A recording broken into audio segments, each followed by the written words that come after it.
Hi, I'm John the Maintenance Man, and I'm here today with JT, the lead tech at Eielson Air Force Base. JT, what is a dehumidifier?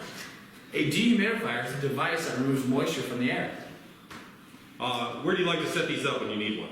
So normally, most leaks that we have here on base end up in the basement. We generally set these up inside of the utility sink themselves. You see there is a hose attached to the dehumidifier, and that is because it has to gravity feed into the drain. Let's go set this one up. Alright.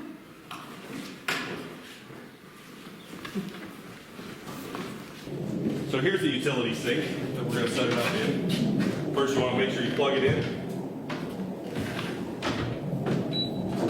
JT, show us how to operate this.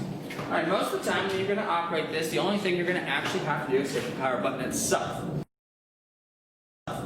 So when you hit the power button, you're looking for a couple of things. First, look at the mode button. Make sure above the mode button it is set to continuously run. You do not want to set it to auto drive, and you do not want to set it to manual set. You want it to be on continuous. Then after that, there's a fan button. That fan button should be running on auto only. Not high, not low, just on. Ensure that the hose that is leaving, coming out of the side of the dehumidifier, is secured into the bottom of the sink so we don't end up with a leak. When do we want to shut this off? We will shut this off after water has dissipated from your basement and the humidity level on the dehumidifier, that says right here on the top, was at 30% or lower. Thank you, JT, for taking the time to show us how to operate a dehumidifier.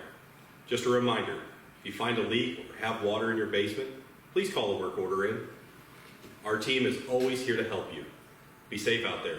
We're all in this together. Thanks for watching.